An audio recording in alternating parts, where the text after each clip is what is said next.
이 시간 윤경 목사님께서 평안이라는 제목으로 설교해 주실 때 많은 은혜 받으시길 바랍니다.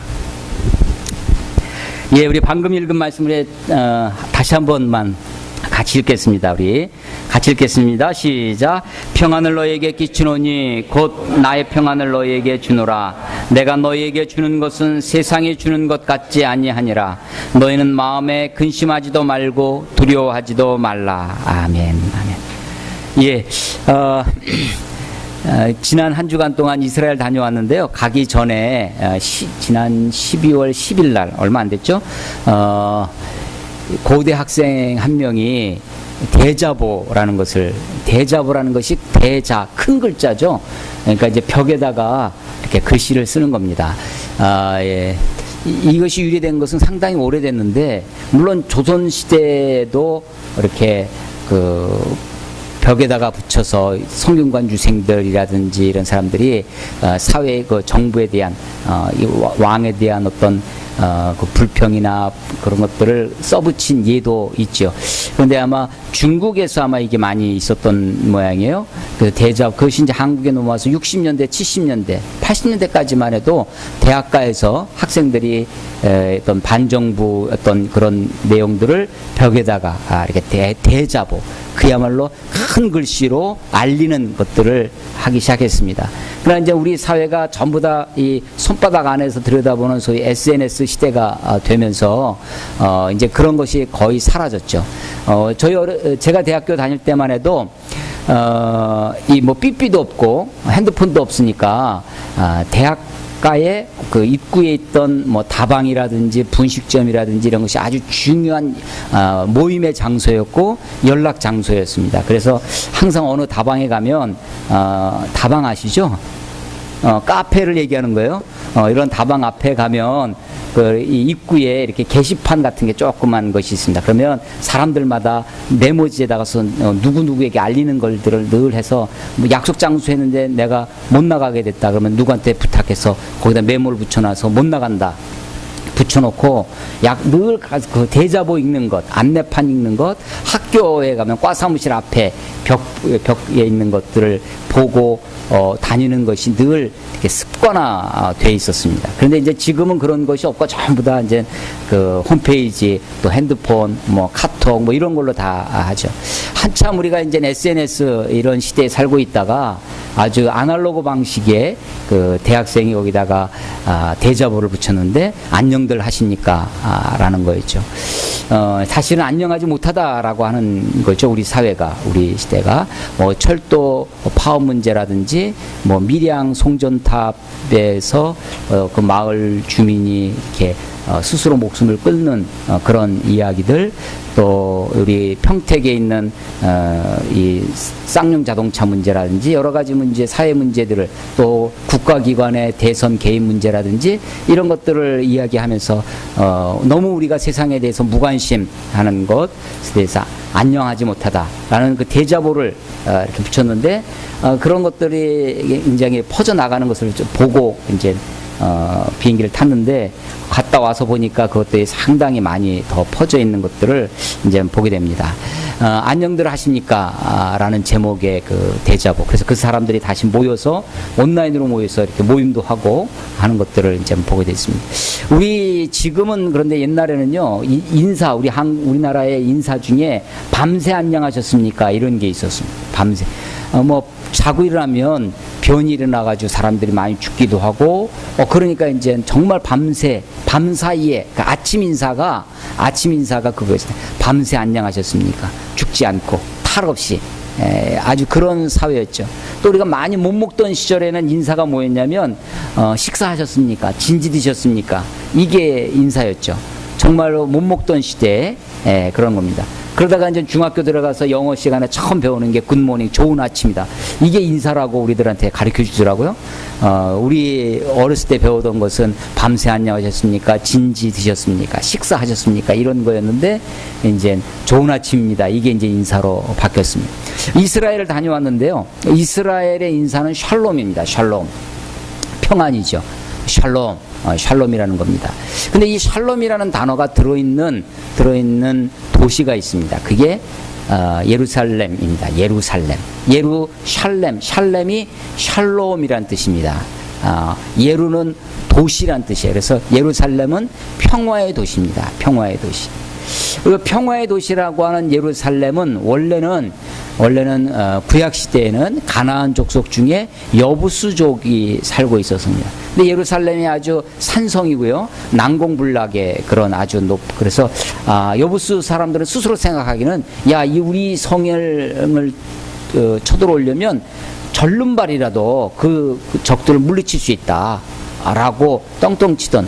그래서 사실은 여호수아가 가나안을 정복하지만 여부수족이 살고 있었던 예루살렘은 정복하지 못했습니다. 그렇게 세월이 지나가다가 다윗 시대에 가서야 다윗이 예루살렘을 정복합니다. 여부수족을 무찌르고, 그때도 보면 이 전공법으로는 예루살렘을 정복할 수 없으니까 소위 성경에는 수구라고 나와 있는데 우리가 이해하기 좋은 것은 앞에다가 하자를 붙여야 됩니다. 하수구죠. 하수구를 통해 가지고 침투조를 집어넣어서 그래서 이제 성을 무너뜨린, 거기에다가 다윗성을 지었습니다. 다윗성을 짓고 거기에 이제 시온산이라는 이름도 붙이고 그랬던 거죠. 그러다가 거기에 이제 솔로몬이 성전을 지었습니다. 예루살렘이 중요한 것은 하나님의 성, 거룩한 성이 되는 것은 솔로몬의 성전 때문이죠. 그래서 그 다윗의 왕조, 소위 유다 왕조가 계속 되어지다가 나라가 망합니다. 외국에 의해서, 다른 나라, 특별히 바벨론이라고 하는 신바벨로니아에 의해서 침공을 받는데 예루살렘 성이 공격을 받은 게 3번입니다.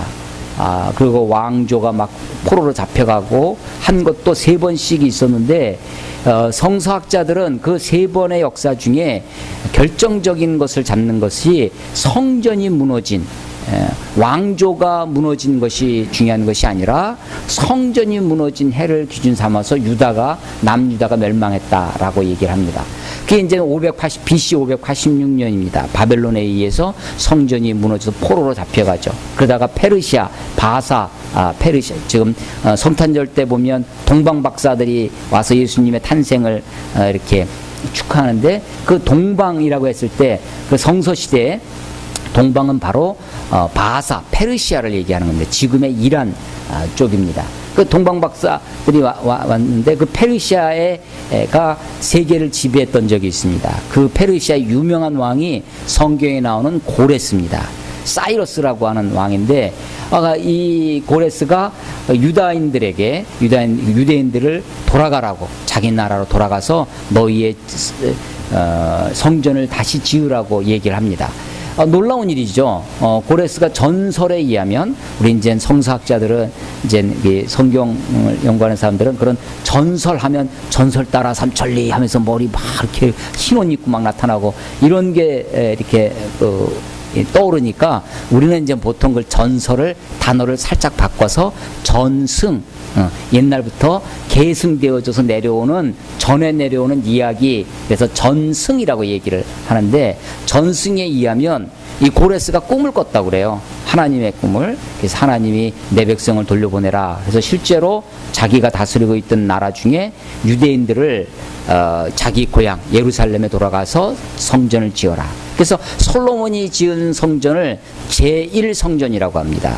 그것이 바벨론에서 무너졌다가 다시 돌아와서 성전을 다시 세웁니다. 이게 수룹바벨이라고 하는 사람이 지휘를 해서 성전을 지어서 수룹바벨의 성전이라고 얘기를 하고, 이것을 제2성전이라고 합니다. 그런데 솔로몬이 지은 성전은 다윗 때부터 성전을 지을 준비를 하죠. 레바논의 백향목, 수입 원목, 금, 은 아주 온갖 것으로 찬란하게 지었습니다. 바벨론에서 성전이 무너지고 나서 성전이 무너지고 70년 만에 다시 세워지는데, 이때 70년의 긴 세월이 있었지만 옛날에 솔로몬 시대의 영광을 보았던 노인들이 있습니다.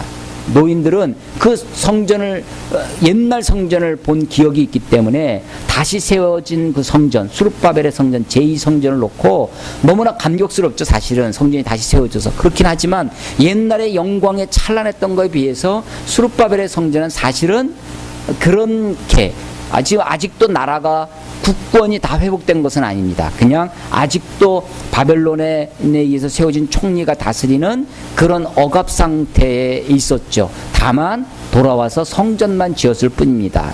성전을 지을 때도 이것이 그 사마리아 사람들의 방해 때문에 제대로 지어지지 않았습니다. 그래서 짓다가 중단되기도 하고 그것을 다시 학계나 스가랴 같은 선지자들이 격려를 해서 다시 짓습니다. 그래서 학계서 같은 데 보면 너희가 너희 집은 판벽한 집에 거하거늘 너희는 판벽한 집, 벽이 판판하다 이 소리인데 이 작은 나무들 소나무 같은 거 잘라다가는 판벽한 집을 지을 수가 없죠. 요즘은 베니아 판이라고 그래가지고 합판이 나옵니다. 그것은 다시 가공을 해서 다시 만든 나무죠. 옛날에는 그런 합판 기술이 없을 때는 그냥 나무를 쪼개서 할 때는 기둥이 이만한데 어디서 그렇게 판벽한 벽이 나오겠어요.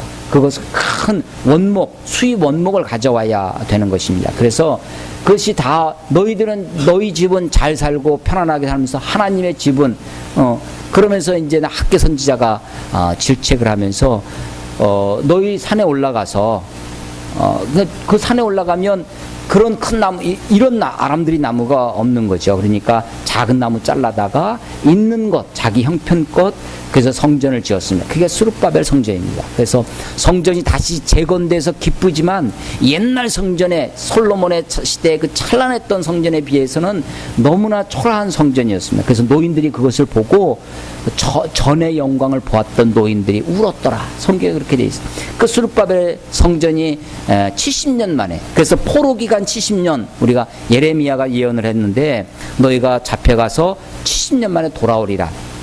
포로 생활을 70년 예언했는데 사실은 포로 생활이 회복된 것은 아닙니다. 다만 그때 70년은 무엇을 기준하냐면 성전이 무너진 해서부터 성전이 다시 세워진 성전 중심입니다. 그래서 수룹바벨 성전이 세워진 그 기간이 70년이었습니다. 그 성전이 지어지지만 여전히 나라는 국권은 회복되지 않았습니다. 페르시아에서 지배를 받고 그 다음에 알렉산더 대왕 헬라 그리스에서 지배를 받고 알렉산더가 일찍 죽은 다음에 셀루쿠스 왕조라고는 시리아 왕조에서 지배를 받고 계속해서 그 땅은 이민족에 의해서 지배를 받던 시대입니다. 다음에는 로마가 지배를 받죠. 그때 로마에서 한 사람을 왕으로 세워서 파견을 하는데 그게 누구였냐면 헤롯 대왕입니다. 헤롯은 사실은 이두메인입니다. 유대인이 아니었어요. 그러니까 에돔 족속입니다. 그러니까 에서의 후예죠. 그러니까 혈통적으로 아브라함의 자손이라고 말할 수는 있지만 유대인은 아닙니다.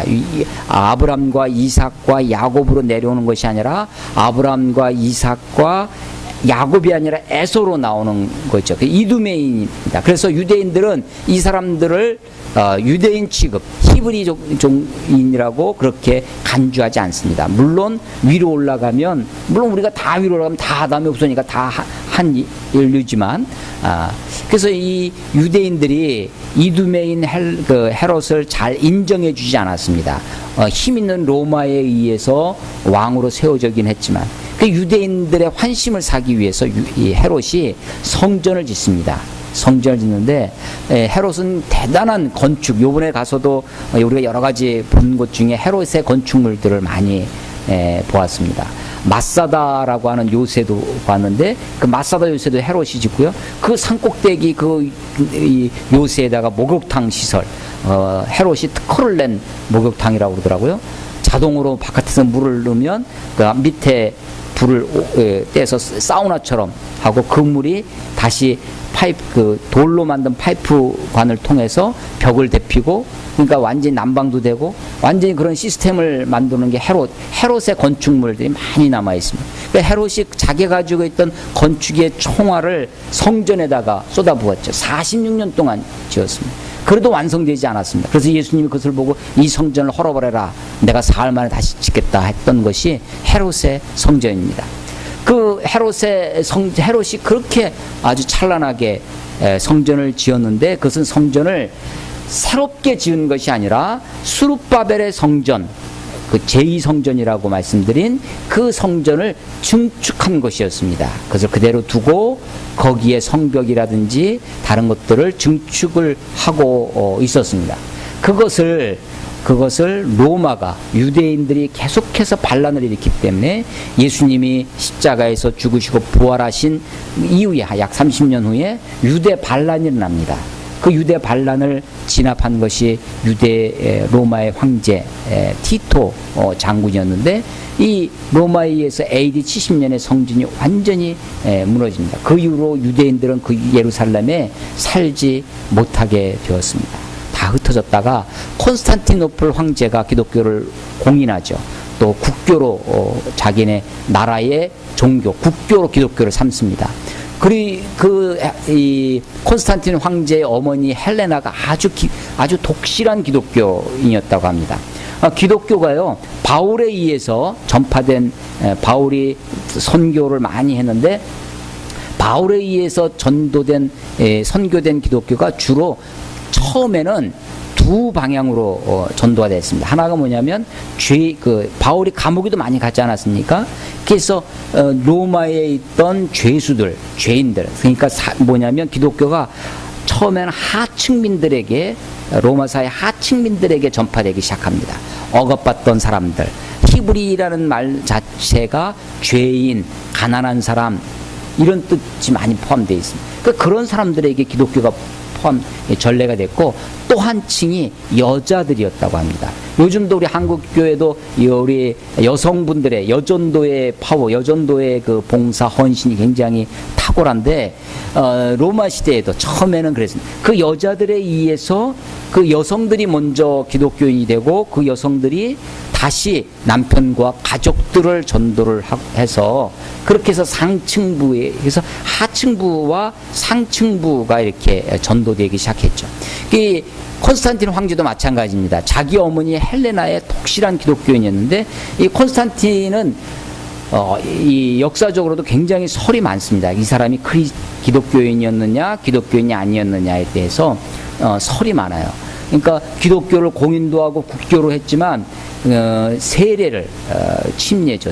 그것을 끝까지 받지 않다가 인종시에 가서 겨우 받습니다.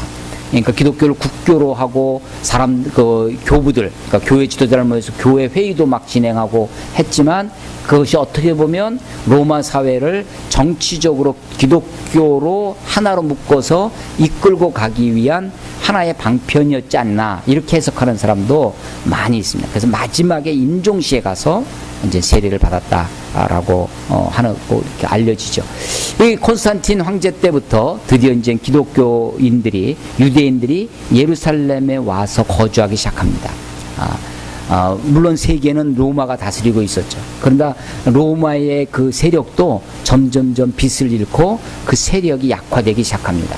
북쪽에서는 게르만족, 바바리안이라고 하는 게르만족이 밀고 내려오죠.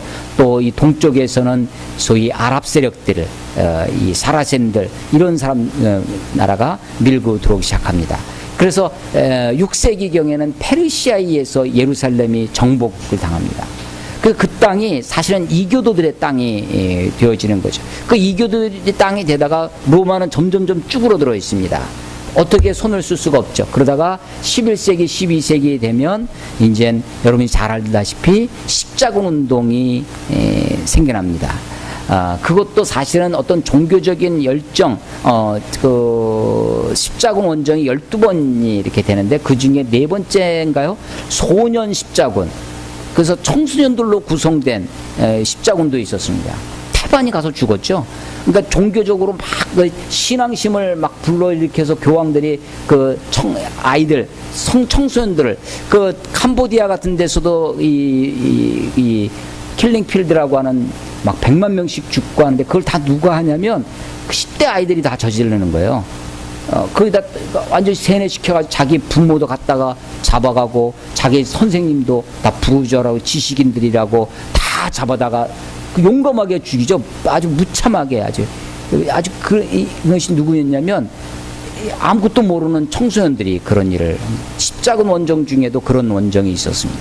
그 십자군 원정이 그렇게 계속될 때 예루살렘을 탈환한 것은 두 번인 것밖에 없고요. 예루살렘 가기도 전에 이미 그게 목적이 아니니까 가가지고 막 약탈하고 뭐 그냥 그 십자군 원정을 일으킨 교황들이 어떤 종교적인 열정으로 신앙심으로 하나님께 대한 것보다는 다른 정치적 목적과 야망에 의해서 하는 거죠. 그래서 크루세이드라고 하는 이 십자군 이것이 아주 유럽 특히 아랍인들에게는 그 쪽에서는 굉장히 악마의 세력처럼 여겨지는 그런 단어입니다. 우리 선교단체 중에 CCC라는 것이 있습니다. CCC가 이제 캠퍼스 크루세이드 포 크라이스트 그런 약자인데, 그 CCC가 그 중동 지역에 전도할 때는 CCC를 크루세이드라는 말, 십자군이라는 말 때문에 그걸 다 빼고 다른 용어로 DDD 혹은 BBB 이렇게 바꿔서 들어갑니다. 그렇게 크루세이드 해가지고는 안 되니까 그런 거죠. 그 사람들에게는 십자군의 그런 악몽이 있습니다. 그래서 그 십자군 때 잠깐 회복이 되기도 하지만 여전히 살아있는 이 아랍 세력들, 이슬람 세력으로 됩니다. 근대에 와서 오스만 터키죠. 터키 제국에 의해서 그 땅이 이렇게 되기도 하다가 지배를 받고 있다가 2차 세계대전 때 영국의 식민지가 됩니다. 영국의 식민지가 됐을 때 영국인들이 도와줘서 유대인들이 우리 땅을 회복하자라는 운동이 일어납니다. 그게 시온주의 운동이었는데 그것이 성공합니다. 그래서 1948년도에 아주 작게 시작하죠. 그러다가 네 번의 전쟁을, 아랍인들과 전쟁을 합니다. 그래서 지금은 이스라엘, 팔레스틴의 대부분을 이스라엘이 차지하죠.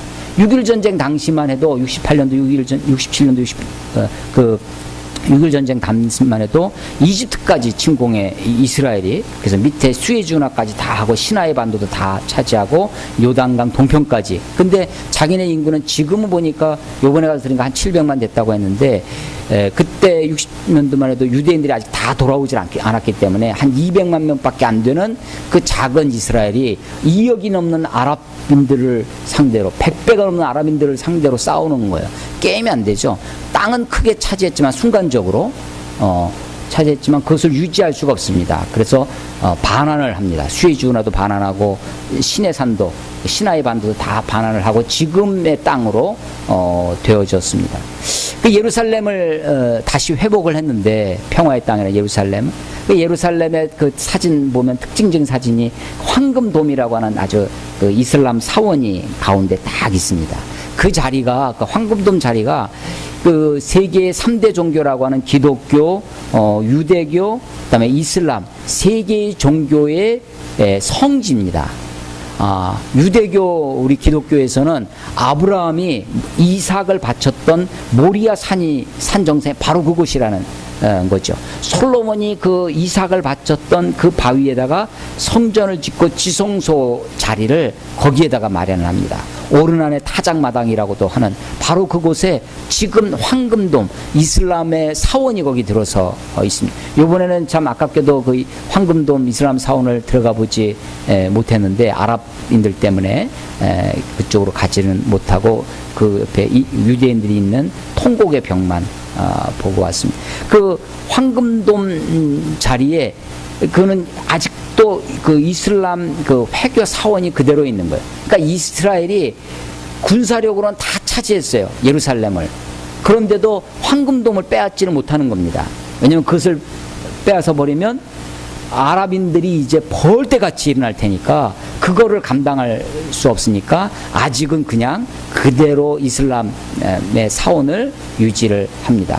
바로 옆에 그 통곡의 벽이라고 있는데, 통곡의 벽은 그 로마가 예루살렘을 정복할 때 그 유대인들이 아주 지독하게 반란을 하고 지독하게 저항을 하니까 로마인들이 일을 가는 겁니다. 이를 갈아서 완전히 쑥대밭을 만드는 거죠. 예수님이 예언했던 것처럼 돌 하나 위에 돌도 올라가지 못할 정도로 성전이 다 무너졌습니다. 거기에는 뭐 여러 가지 설이 있는데 그 돌과 돌 사이에 금을 우리 그 빨간 벽돌로 집을 지으면 벽돌 사이에 까만 줄을 입히지 않습니까? 그런 것처럼 솔로몬이 그 돌과 돌 사이에 거기다가 금으로 금줄을 입혔는데 로마 군인들이 그 금을 빼가기 위해서 전리품으로 챙겨가기 위해서 돌 하나 위에 돌도 못 올라갔다 그런 말도 있고 아주 로마인들이 너무나 이 유대인들이 끝까지 저항을 하니까 그냥 그 마음에 완전히 거기를 무너뜨리고 그 도시 전체를 다 불태웠죠.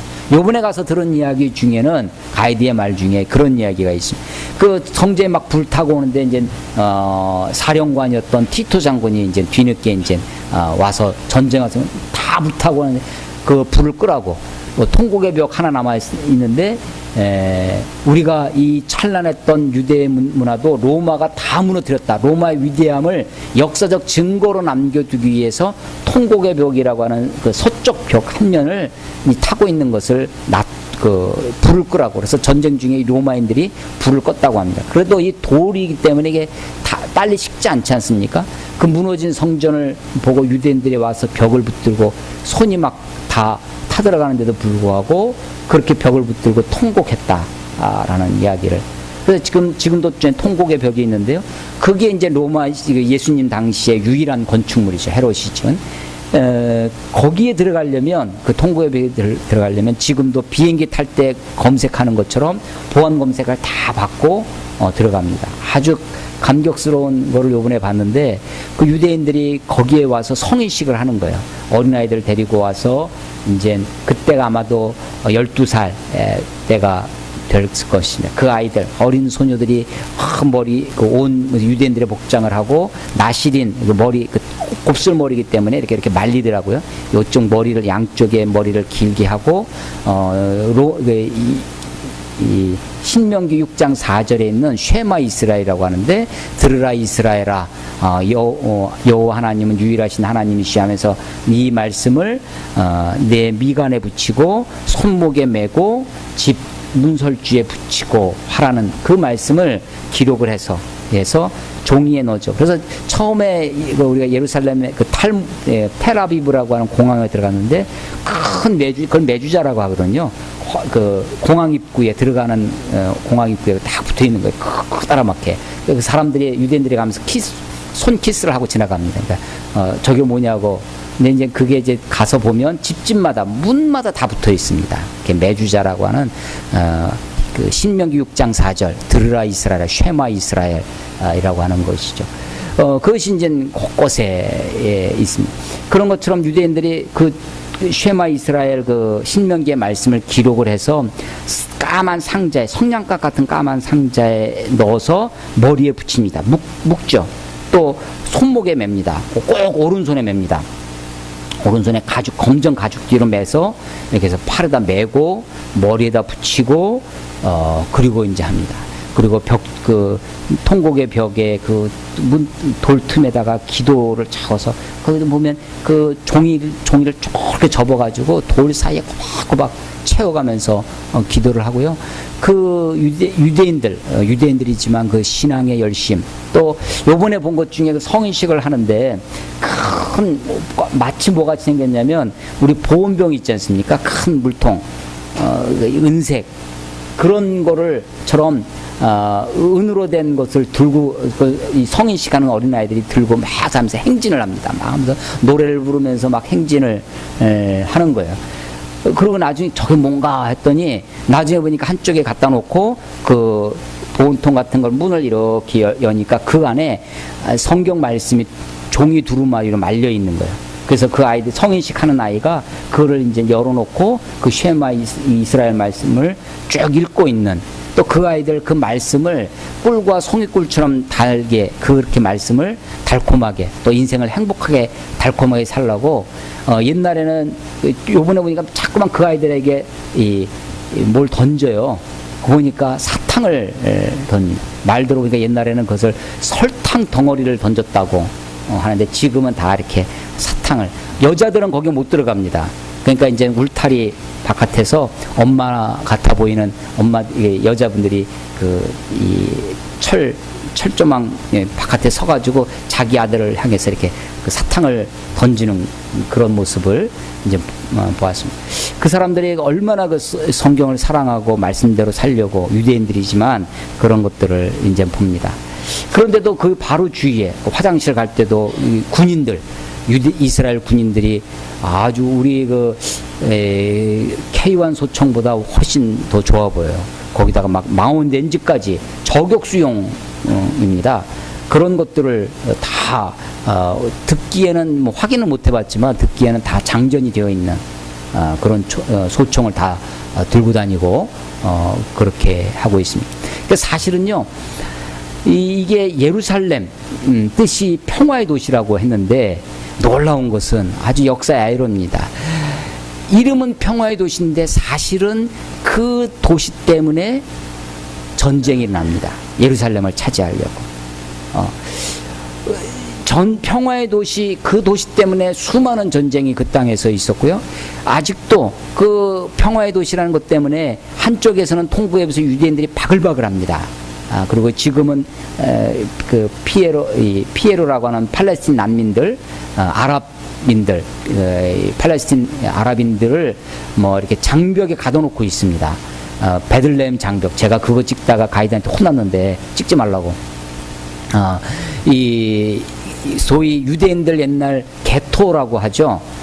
옛날 11세기에서부터 그 유럽 사람들이 이 유대인들을 굉장히 싫어해가지고 유대인들 한쪽에 모아놓고 이게 유대인 거주 지역을 만들었는데 그게 이제 게토입니다. 그게 아주 유명해진 것이 2차 세계대전 당시에 나치의 바르샤바, 독일의 바르샤바 이 게토가 아주 유명하죠. 그 유대인들 요번에도 그 홀로코스트 기념관을 추모관을 가서 이렇게 보고 왔는데 그 나치의 그 잔인하게 유대인들을 600만 명 그 이상 되는 유대인들을 죽이고 학살하는 그런 기념관이 있습니다.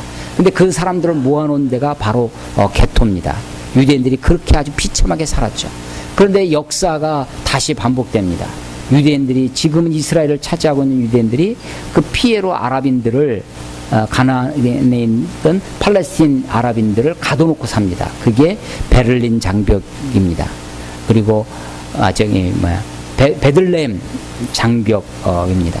그리고 이제 가자 지구 같은데 모아서 유대인들 그 아랍인들을 모아놓고 사는 거죠. 분리시켜 놓았기 때문에 당장은 사실은 전쟁이 없습니다. 오히려 지금은 안전할런지 모릅니다. 그러나 그 장벽 안에 갇혀 사는 아주 어렵고 힘들게 살아가는 아랍인들은 이 불평, 그 불만, 그 억울함 이런 것들이 언젠가는 터지게 되어 있죠. 자연은 그렇지 않습니다. 인간들은요, 힘이 있으면 힘 있는 사람들이 장벽을 쌓습니다. 중국이 만리장성을 쌓는 거죠. 베를린 장벽을 쌓습니다. 그래서 자기들 것을 지키고 보호하기 위해서 힘없는 사람을 몰아내고 하는 것이 그런 장벽입니다. 근데 자연은 칸막이가 있는 듯 하지만 그 칸막이가 상대방을 밀어내기 위한 칸막이가 아니라 오히려 받아들입니다. 칸막이를. 여러분, 우리 식물에 아주 중요한 것이 삼투압이지 않습니까? 삼투압. 우리가 이 농도가 짙은 것이 있고 농도가 낮은 것이 우리가 뭐 짠 음식을 먹으면 그 농도를 낮추기 위해서 수분을 빨아들여야 되지 않습니까? 그래서 이 삼투압이 일어납니다. 그런데 인공적으로 하는 것이 역삼투압입니다. 압력을. 그래서 사실은 뭐 정수기 회사에서 깐깐한 물 하는 게 그 역삼투압 방식이거든요. 그래서 그 물이 굉장히 깨끗한 물이라고 하지만 우리 몸에 필요한 미네랄이 없어서 오히려 나쁜 물이다 된다라고 하는 것이 일반적으로 지금 알려진 그 역삼투압 방식입니다. 자연은 삼투압입니다.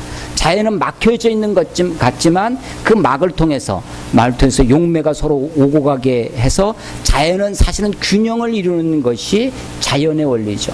동물과 식물이 나뉘어져 있는 것 같지만 사실은 이 동물이 식물을 먹고 배설해서 다시 식물들을 이롭게 하고 자연은 다 순환합니다. 자연은 나뉘어져 있는 것 같지만 사실은 자연은 이 서로 소통과 함께함이 어우러져 있는 것이 자연입니다. 그런데 인간은 반대로 살아갑니다. 인간은 벽을 쌓죠. 인간은 장벽을 세우고 분리합니다. 유대인들의 이 아주 어떻게 보면 굉장히 존경스러워 보이기도 하지만 굉장히 위험한 것이 뭐냐면 카도시라고 하는, 요번에도 가서 뭐 마사다라든지 혹은 쿰란이라든지 이런 지역에 가서 굉장히 도전을 많이 받고 오는데, 그 사람들이 자기들의 거룩함, 자기들의 정결함을 지키기 위해서 하는 것이 뭐냐면 다 분리하는 것이에요. 정결함을 위해서 부정한 것을 분리하고 금을 걷는 거죠. 근데 하나님은 사실은 그 벽을 뚫고 오시는 거죠. 예수님께서 이 땅에 오셨다라고 하는 것도 뭐냐, 그것이 하늘과 이 땅을 뚫고 이 역사 가운데 인카네이션, 침투하신 거죠. 우리들에게 오시는 겁니다. 주님의 역사는 뭐냐면 장벽을 허무는 것입니다. 분리가 아니라 하나됨입니다. 그래서 유대인들은 예수님의 제자들도 손을 씻지 않고 밀을 먹으면 부정하다고 하고, 무엇을 만지면 부정하다고 생각했습니다. 시체를 만지면, 죽음을 만지면 부정하다, 만지지 못하게 하는 거죠. 그런데 예수님은 뭐냐면 어린아이들이 와서 자기를 만지는 것을 금하지 않습니다.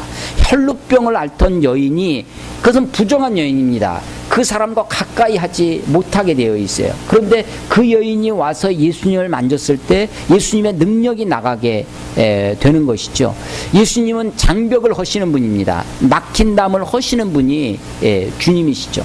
주님이 평화의 도시라고 하는 예루살렘에 태어나지 아니하시고 빵의 집이라고 하는, 빵집, 떡집이라고 하는 베들레헴에서 태어나십니다. 그리고 예루살렘에 들어가시는 거죠. 그래서 예루살렘에서 하나님의 말씀을, 진리를, 또 거기서 죽으셔서 거기서 십자가에 달리시는 것입니다.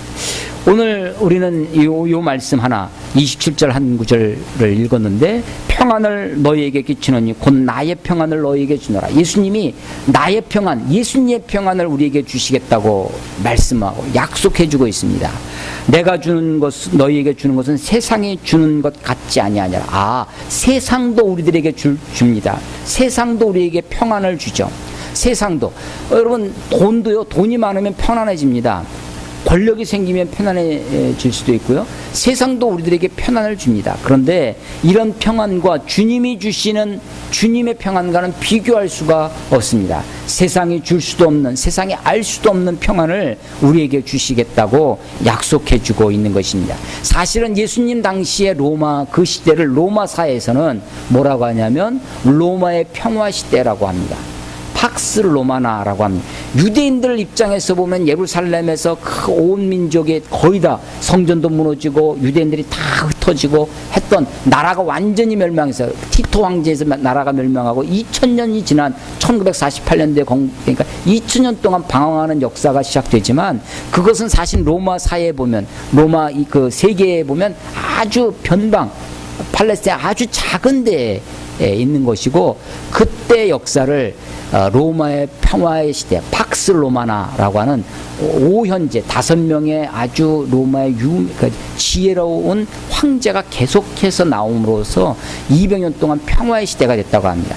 지금도 일각에서는 우리 지금 이 시대를 팍스 아메리카나 동의하는 사람이 그렇게 많지는 않을 것 같긴 하지만, 미국에 의해서, 아메리카에 의해서 평화가 되어진, 이제는 옛날 구소련이 붕괴를 하고 이제 옛날 이데올로기가 대치되던 공산주의와 자본주의가 대체되던 시대에서 구소련은 완전히 무너지고 자본주의가 이렇게, 그래서 미국에 의해서 평화가 이루어지는 팍스 아메리카나 시대다라고 얘기를 하죠.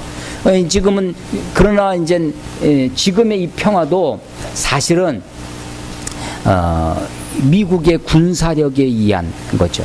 중국과 미국의 군사력을 비교를 하는 걸 보니까 20대 1이라고 합니다. 지금으로는 중국이, 그런데 중국이 얼마나 지금 인공위성 다 띄우고요, 사람이 타는 유인 우주선도 띄우고 있고,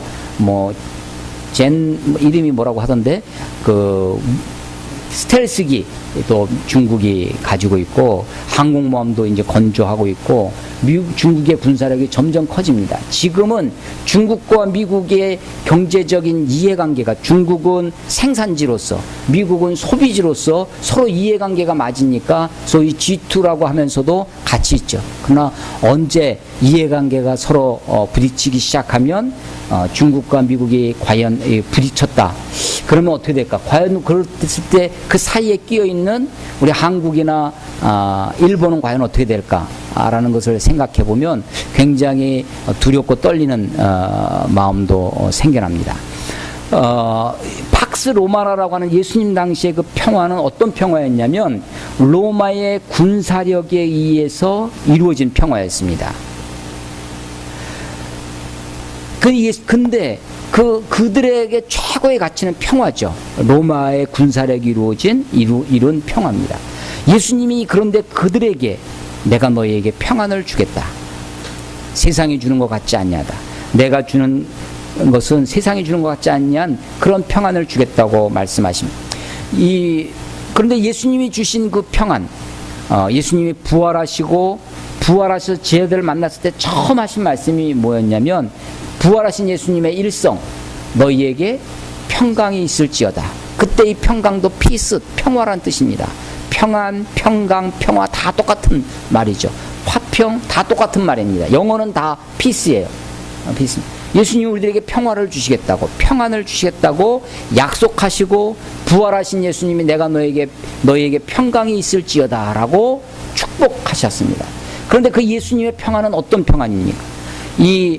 예수님의 요한복음 14, 15, 16장 다락방 설교, 다락방 강화라고 하는 이 설교의 맨 마지막 16장 33절 마지막 끝은 이렇게 되어 있습니다. 16장 33절에 보면 내가 너에게 이것을 이름은 너희로 하여금 내 안에서 평강을 누리게 하려 합니다 라고 하시면 너희가 세상에서 환난을 당하나 담대하라.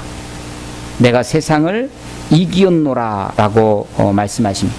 다시 말해서 예수님이 주시는 평안은 세상이 너희에게 환난을 주지만 그럼에도 불구하고 우리에게 주시는 놀라운 세상과 비교할 수 없는 어떤 무력이나 군사력이 주는 평안이 아니라 우리 하늘 아버지께서 우리에게 주시는 그 어떤 것으로도 비교할 수 없는 평안을 주시겠다고 말씀하고 있는 것입니다. 예수님의 평안은 예수님께서 우리들에게 약속해 주신 이 평안의 삶을 다른 데서 좀 찾아본다면 저는 이런 생각이 듭니다.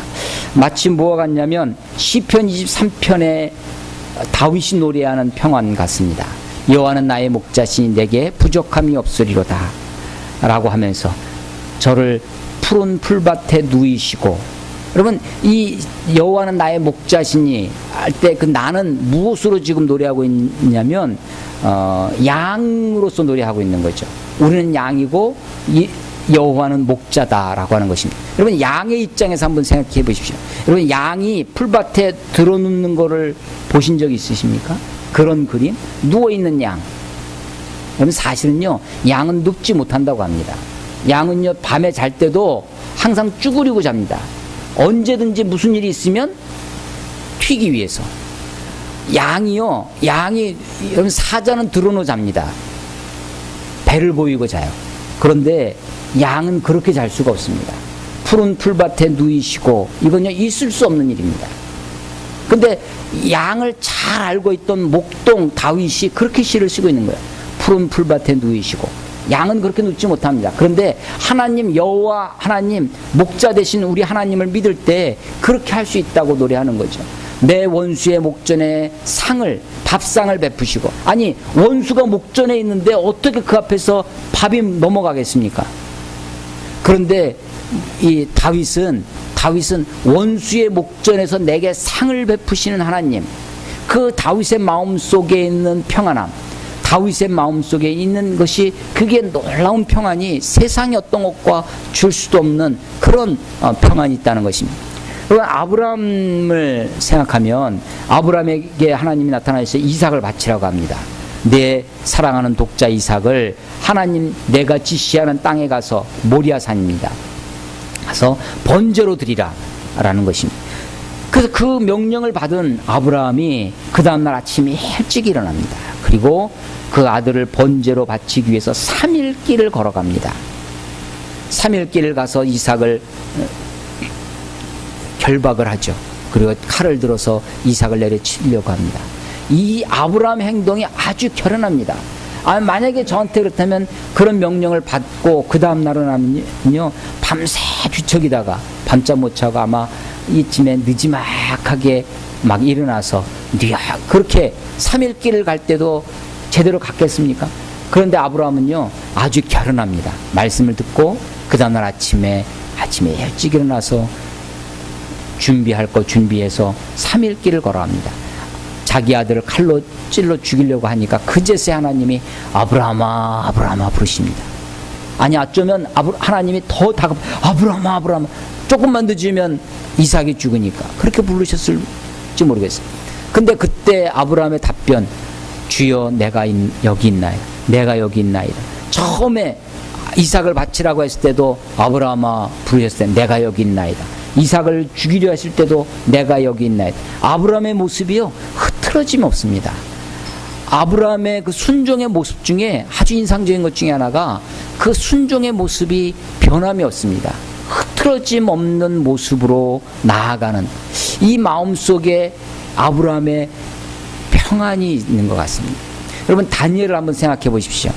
다니엘이 총리가 됩니다. 그렇지만 그가 결코 양보할 수 없는 것이 있었습니다. 결코 포기할 수 없는 것이 있었습니다. 그래서 결국은 사자굴까지 들어갔죠. 근데 사자굴에 들어가면서도 그리 아니하실지라도 하나님 우리를 건지시겠지만 그리 아니하실지라도 초록은 동색이라고 아브라함과 그의 친구들이 세 친구들 요번에 재밌는 걸 배웠는데 우리가 모든 사람이 다 흠이 있다 부족함이 있다 뭐 그런 얘기가 나오다가 성경에 나온 사람들 흠 없는 사람들을 찾아보자 하는데 누가 다니엘 그랬더니 한 사람이 우리 이스라엘 팀원 중에 그 다니엘도 흠이 있었다. 교우 관계가 넓지 못하고 3명밖에 못 사귀었다. 막 그렇게 얘기를 하더라고요. 근데 그 세 사람이 다니엘과 동일한 마음으로 그리 아니하실지라도 내가 금신상에게 절할 수 없습니다. 사자굴 속에 들어가고 풀무불 속에 들어가면서도 그렇게 얘기를 합니다. 그러니까 그때 다니엘과 그의 친구들의 마음속에 있었던 평안함, 그 평화. 아니 지금 세상은 우리들에게 환난을 줍니다. 내 처지 환경은 어렵고 힘들어요. 예수님이 요한복음 16장 33절 이 다락방 설교 마지막에 내가 너에게 이것을 이름은 너희로 하여금 내 안에서 평안을 누리게 하려 함이라. 평안을 누리게 하려 함. 너희가 세상에서 환난을 당하나 담대하라. 내가 세상을 이겼노라. 예수님이 평안을 주시겠다 약속해 줬는데 이 평안이 우리들에게 환난을 면제해 주겠다는 것이 아닙니다. 여전히 환난이 있고 어려움이 있습니다. 곤고함이 있습니다. 그러나 그럼에도 불구하고 하나님 우리들에게 세상과 비교할 수 없는 평안을 주시겠다고 약속하고 있는 것입니다. 자, 이런 평안, 이 놀라운 평안을 누리려면 어떻게 해야 되겠습니까? 첫째는 예수님을 영접해야 됩니다. 평안의 주인이신 주는 평화. 예수님이 평화십니다. 그 평안, 예수님을 내 안에 모셔드리고 살아야 됩니다. 예수님이 평화의 왕이십니다. 평강의 주님이십니다. 제가 대학교 처음 들어가니까 교회 어떤 선배 아주 위에 나이 많은 노처녀 청년이었는데 그 누님이 제가 이제 성경 공부를 어렸을 때부터 많이 가르쳤거든요. 이렇게 저한테 성경 공부를 배우신 분인데 이분이 저한테 선물을 하나 주셨어요. 지갑을 하나 선물해 주셨습니다. 지갑에 그때 돈으로 10,000원짜리가 굉장히 큰 돈이었는데 그 돈을 넣어 있더라고요. 그래서 아니 지갑 속에 이게 잘못 들어온 줄 알고 누님 이거 그래서 했더니 아니 지갑을 줬을 때는 지갑에 들어있는 것까지 다 준 거라고 하면서 지갑과 현금이 저에게 이렇게 선물로. 여러분 예수님을 우리들에게 주십니다. 하나님이. 예수님이 우리 안에 들어오세요. 그러면 예수님 안에 있는 것도 우리 것이 되는 것입니다. 예수 안에 생명이 있습니다. 예수 안에 구원이 있고 예수 안에 평화가 있는 것입니다. 예수님을 영접해야 그 참된 평화가, 그 놀라운 평화가 우리 안에 있는 것입니다. 오늘 우리 찬송가 182장을 불렀었는데 182장 우리 주님 주시는 참된 평화가 내 마음속에 넘치네. 주의 말씀에 거센 풍랑도 잠잠하게 되죠. 주님 주시는 참된 평화. 자, 이 평안을 누리려면 첫 번째 어떻게 한다고요? 주님을 영접해야 됩니다. 예, 주님을 영접해야 됩니다. 두 번째가 있습니다. 두 번째는 뭐냐면 기도해야 됩니다. 기도와 평안이 무슨 관계인가? 빌립보서 4장 6절 7절에 보면 이 빌립보서는 누가 썼냐면 바울이 썼죠. 바울이 어디 썼냐면 감옥에 갇혔을 때 쓴 편지입니다. 그래서 그 소리는 옥중서신이라고 합니다. 근데 빌립보서에 가장 많이 나오는 단어가 뭐냐면 기뻐하라는 것입니다. 기뻐하라. 그래서 빌립보서의 별명은 기쁨의 서신입니다. 근데 사실은 그 편지를 쓸 때 바울의 처지가 감옥에 있었습니다. 그가 기뻐하라. 내가 기뻐하니 너희도 기뻐하라. 라고 하는 거죠. 그 빌립보서 4장 6절 7절 우리가 암송도 많이 하는 구절입니다. 아무것도 염려하지 말고 오직 모든 일에 기도와 간구로 너희 구할 것을 하나님께 아뢰라. 기도하라는 말입니다. 그리하면 모든 지각에 뛰어난 하나님의 평강이, 하나님의 평화가, 하나님의 평안이 너희 마음과 생각을 지키시리라. 예, 우리 환경을 어떻게 바꿔주겠다는 얘기가 아닙니다. 환난은 있어요. 곤고함이 있습니다. 그러나 내 마음의 생각과 내 마음의 뜻을 하나님이 지켜주십니다. 어떻게? 평안으로, 평화로. 내 마음에 참된 평화가 있으려면 기도해야 됩니다. 아무것도 염려하지 말고 오직 모든 일에 기도와 간구로 너희 구할 것을 감사함으로 하나님께 아뢰라. 그리하면 모든 지역에 뛰어난 하나님의 평강이 너희 마음과 생각을 지키시리라. 예. 자, 하나님의 예수님이 우리에게 주시는 평안을 누리려면 첫 번째 예수님을 영접해야 됩니다. 두 번째 뭐냐면 기도해야 됩니다. 기도해야 평안이 있습니다. 기도 없으면, 기도하지 않으면 근심과 걱정이 떠날 날이 없습니다. 젊은이 때 아까 그 고대 그 안녕들 하십니까? 라는 대자보가 그렇게 세상에 펴지는 이유가 뭐냐면 이 시대의 불편함, 이 시대의 불화, 이 시대의 불안, 이 시대의 특별히 청년들의 좌절감, 이런 것들이 그렇게 표출이 되는 거겠죠. 자, 예수님의 평안을 누리려면 주님을 영접해야 됩니다. 두 번째, 기도해야 됩니다. 또 하나가 있습니다. 그것도 같은 빌립보서의 말씀인데 빌립보서 4장 9절에 보면 바울이 지금 그 빌립보 교인들에게 너희는 내게 배우고 듣고 본 바를 행하라. 그리하면 평강의 하나님이 너희와 함께 계시리라. 그리하면 평강의 하나님 너희와 함께 계시리라 라고 약속해줘요. 그리하면 그 앞에 뭐라고요? 너희는 내게 듣고 배우고 듣고 본 바를 행하라. 여러분, 행함이 없으면 평안이 없습니다. 내가 말씀을 많이 배웠어요. 말씀을 압니다. 근데 말씀대로 살지 않아 보세요. 금세 불안이 찾아옵니다. 행함이 없으면 염려와 걱정이 생겨납니다. 여러분, 내게 듣고 보고 받은 바대로 행하라 라고 하시는 그 말씀대로 행해 보십시오. 실천이 없으면 불안해집니다. 실천이 없으면 평화를 상실합니다. 평안, 예수님의 평안을 누리는 비결 세 가지를 말씀드렸습니다. 예수님을 영접해야 된다. 그 다음에 두 번째가 기도해야 된다는 것. 세 번째가 행하라는 것입니다. 빌립보서 4장 9절의 말씀입니다. 이런 평안을 주님 우리들에게 약속해 주고 계십니다. 내가 너에게 평안을 끼치노니, 평안을 주노니 곧 나의 평안을 너에게 주노라. 내가 주는 것은 세상과 같지 아니하노라 라고 말씀하신 이 평안을 누리며 사는 평화의 사람들, 평화가 여러분들의 삶과 여러분들의 가정과 우리 교회, 특별히 이 땅 가운데, 특별히 젊은 청년들, 이 젊은 세대 가운데 넘쳐나시기를 주의 이름으로 축원합니다. 기도하겠습니다.